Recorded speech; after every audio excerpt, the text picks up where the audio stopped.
कहानी है दो दोस्तों की जिनकी दोस्ती की शुरुआत एक हॉस्पिटल के बेड से हुई थी जहां पे दोनों एडमिट थे। जिसमें से एक दोस्त को पैरालिसिस का अटैक आया था, उसकी वजह से वो हॉस्पिटल में भर्ती था। उसके गर्दन के नीचे की पूरी बॉडी पैरालाइज हो गई थी और वो अपनी उंगली तक नहीं हिला सकता था और वो आदमी केवल बोल सकता था और देख सकता था लेकिन कोई मूवमेंट नहीं कर सकता था। और जो कोई भी नर्स या डॉक्टर उसके पास आते उनसे वो सिर्फ एक गुजारिश करता कि मुझे कोई ऐसा इंजेक्शन लगा दो जिससे मेरी मृत्यु हो जाए बिना दर्द हुए। अब मैं और जीना नहीं चाहता, ऐसी जिंदगी का मैं क्या करूंगा। लेकिन वहीं पे जो उसका दोस्त था वो चल फिर सकता था, बात अच्छे से कर सकता था। तो वो जो दोस्त था उसका, वो हर सुबह और हर शाम कमरे में जो खिड़की लगी हुई थी वहां से जो दृश्य दिखता था उसे बताता रहता था कि एक गाड़ी जा रही है, वो बिल्डिंग उधर है, आज क्या हो रहा है, बाहर क्या हो रहा है। वो हर एक चीज उसे पता था जो उस खिड़की से वो देख सकता था, चाहे वो आसमान हो चाहे नीला समुंदर क्यों ना हो, सब कुछ बताता रहता था। और ऐसा करने से उस पैरालिसिस दोस्त के अंदर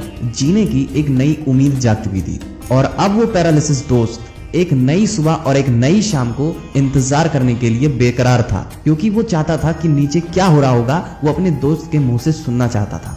कुछ दिन ऐसा प्रोसेस चलता रहा, लेकिन अगली सुबह जब उसका दोस्त उठता है तो वो देखता है कि मेरा दोस्त वहां पे नहीं है, बेड खाली हो चुका है और वो पैरालिसिस वाला दोस्त अकेला वहां पे लेटा हुआ है। फिर नर्स उनसे कहती है कि आपको तो उसने बताया होगा कि उसके पास कुछ ही दिन बाकी थे, उसको ब्रेन ट्यूमर था जिसकी वजह से कल रात को ही उनकी डेथ हो गई। और ये बात सुन के उसके अंदर की जो उम्मीद जागी थी वो पूरी तरीके से खत्म हो जाती है, क्योंकि उसका दोस्त ही था जो उसको बाहरी दुनिया से कनेक्ट करे हुए था। नहीं तो उसके पास कोई जीने की उम्मीद नहीं थी, पर वो भी जा चुकी थी। और उसके बाद कुछ दिनों तक वो लगातार रोता रहा और फिर अंत में उसने जीने की चाह ही छोड़ दी। लेकिन उसके अंदर एक ये भी चाहत जाग गई थी कि मरने से पहले मैं भी देखना चाहता हूँ कि इस खिड़की से क्या दिखता है, कितने खूबसूरत नजारे, लोग और चीजें दिखती हैं। और जैसे जैसे उसकी ये चाह बढ़ने लगी वैसे वैसे उसके बॉडी में मूवमेंट स्टार्ट हो गई, जिसकी वजह से जो उसका पैरालिसिस वाला अंग था वो भी थोड़ा मूवमेंट करने लगा। और ऐसा रोज रोज ट्राई करने से उसने एक दिन अपनी पूरी ताकत झोंक दी अपने आप को खड़ा करने में। और फिर जो हुआ उसको सुन के आप भी कहोगे कि ये कोई मैजिक से कम नहीं है। वो एक नॉर्मल इंसान की तरह खड़ा होके दिखा ही दिया सबको। लेकिन थोड़ी ही देर में वो गिर पड़ा वहां से, क्योंकि वो चलना पूरी तरीके से भूल चुका था और उसका बैलेंस संतुलित नहीं था। लेकिन किसी तरह से गिरते पड़ते रेंगते हुए वो खिड़की की तरफ पहुंचता है और फिर देखता है वहां का दृश्य। लेकिन जब उसने खिड़की के बाहर देखा तो उसके सामने एक काली दीवार थी और कुछ नहीं, जहां से कुछ भी देखना असंभव था। और वो जब ये देखता है तो वो जोर से चिल्ला के गुस्से में नर्स को बुलाता है और वो कहता है कि ये तुमने क्या कर दिया, इतने खूबसूरत नजारे के सामने तुमने ये काली सी दीवार क्यों खड़ा कर दिया। नर्स को कुछ समझ में नहीं आ रहा होता है, क्योंकि उस खिड़की के सामने जो दीवार थी वो ऑलरेडी पिछले 10 सालों से वहां पे मौजूद थी। और तब जाके उसे ये बात समझ में आई कि उसका दोस्त उससे झूठ बोल रहा था। और ये बात वो आदमी उस नर्स से भी पूछता है कि जब ये काली दीवार इतने दिनों से है तो मेरा दोस्त मुझसे झूठ क्यों बोलता रहा कि इस खिड़की के बाहर बहुत ही अच्छे नजारे दिखते हैं। फिर नर्स मुस्कुराते हुए कहती है कि देखिए, मुझे ये तो नहीं पता कि उन्होंने आपसे झूठ क्यों बोला, लेकिन मुझे एक बात पता है कि उन्होंने जो कुछ भी आपसे कहा वो कहने से आपके अंदर जीने की चाहत जाग उठी, जिसकी वजह से आप आज उस बेड से खड़े होके मेरे सामने खड़े हैं। तो दोस्तों, इस कहानी से हमें ये सीखने को मिलता है कि जो हमारे शब्द हैं, जो हमारे वर्ड्स हैं, वो बहुत ज्यादा पावरफुल होते हैं। आपके वर्ड्स ही हैं जो किसी भी आदमी को गिरा भी सकते हैं और किसी भी गिरे हुए आदमी को उठा भी सकते हैं। ये टोटली आपके ऊपर निर्भर करता है कि आप अपनी इस पावर को किस तरह से यूज करते हैं। आप इसको अच्छी चीजों में यूज करते हैं या इसका मिसयूज करते हैं, ये टोटली आपके ऊपर डिपेंड करता है। दोस्तों, हम उम्मीद करते हैं कि आपको ये स्टोरी पसंद आई होगी। अगर आपको स्टोरी पसंद आई हो तो इस वीडियो को लाइक अवश्य करें और इस वीडियो को आप शेयर भी कर सकते हैं अपने दोस्तों के साथ, अपने फैमिली मेंबर्स के साथ में।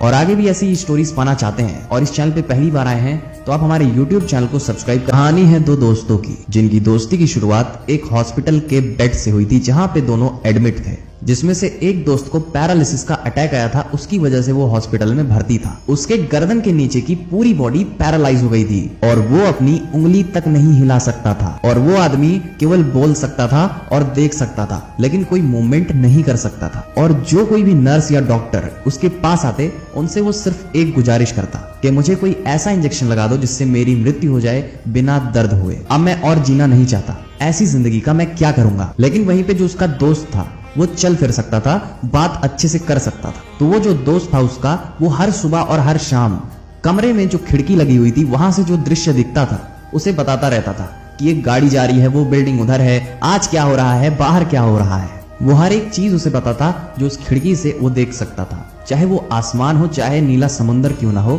सब कुछ बताता रहता था। और ऐसा करने से उस पैरालिसिस दोस्त के अंदर जीने की एक नई उम्मीद जाग चुकी थी।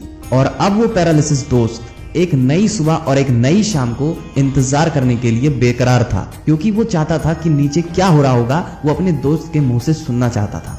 कुछ दिन ऐसा प्रोसेस चलता रहा, लेकिन अगली सुबह जब उसका दोस्त उठता है तो वो देखता है कि मेरा दोस्त वहां पे नहीं है, बेड खाली हो चुका है और वो पैरालिसिस वाला दोस्त अकेला वहां पे लेटा हुआ है। फिर नर्स उनसे कहती है कि आपको तो उसने बताया होगा कि उसके पास कुछ ही दिन बाकी थे, उसको ब्रेन ट्यूमर था जिसकी वजह से कल रात को ही उनकी डेथ हो गई। और ये बात सुन के उसके अंदर की जो उम्मीद जागी थी वो पूरी तरीके से खत्म हो जाती है, क्योंकि उसका दोस्त ही था जो उसको बाहरी दुनिया से कनेक्ट करे हुए था, नहीं तो उसके पास कोई जीने की उम्मीद नहीं थी, पर वो भी जा चुकी थी। और उसके बाद कुछ दिनों तक वो लगातार रोता रहा और फिर अंत में उसने जीने की चाह ही छोड़ दी। लेकिन उसके अंदर एक ये भी चाहत जाग गई थी कि मरने से पहले मैं भी देखना चाहता हूँ कि इस खिड़की से क्या दिखता है, कितने खूबसूरत नजारे, लोग और चीजें दिखती हैं। और जैसे जैसे उसकी ये चाह बढ़ने लगी वैसे वैसे उसके बॉडी में मूवमेंट स्टार्ट हो गई, जिसकी वजह से जो उसका पैरालिसिस वाला अंग था वो भी थोड़ा मूवमेंट करने लगा। और ऐसा रोज रोज ट्राई करने से उसने एक दिन अपनी पूरी ताकत झोंक दी अपने आप को खड़ा करने में। और फिर जो हुआ उसको सुन के आप भी कहोगे कि ये कोई मैजिक से कम नहीं है, वो एक नॉर्मल इंसान की तरह खड़ा होके दिखा ही दिया सबको। लेकिन थोड़ी ही देर में वो गिर पड़ा वहां से, क्योंकि वो चलना पूरी तरीके से भूल चुका था और उसका बैलेंस संतुलित नहीं था।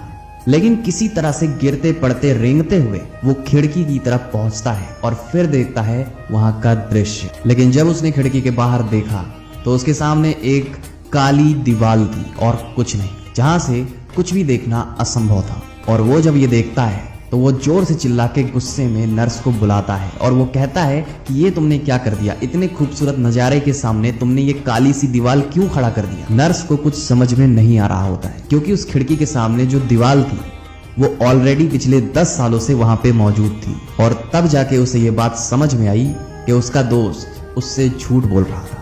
और ये बात वो आदमी उस नर्स से भी पूछता है कि जब ये काली दीवार इतने दिनों से है तो मेरा दोस्त मुझसे झूठ क्यों बोलता रहा कि इस खिड़की के बाहर बहुत ही अच्छे नजारे दिखते हैं। फिर नर्स मुस्कुराते हुए कहती है कि देखिए, मुझे ये तो नहीं पता कि उन्होंने आपसे झूठ क्यों बोला, लेकिन मुझे एक बात पता है कि उन्होंने जो कुछ भी आपसे कहा वो कहने से आपके अंदर जीने की चाहत जाग उठी, जिसकी वजह से आप आज उस बेड से खड़े होके मेरे सामने खड़े हैं। तो दोस्तों, इस कहानी से हमें ये सीखने को मिलता है कि जो हमारे शब्द हैं, जो हमारे वर्ड्स हैं, वो बहुत ज्यादा पावरफुल होते हैं। आपके वर्ड्स ही हैं जो किसी भी आदमी को गिरा भी सकते हैं और किसी भी गिरे हुए आदमी को उठा भी सकते हैं। ये टोटली आपके ऊपर निर्भर करता है कि आप अपनी इस पावर को किस तरह से यूज करते हैं। आप इसको अच्छी चीजों में यूज करते हैं या इसका मिसयूज करते हैं, ये टोटली आपके ऊपर डिपेंड करता है।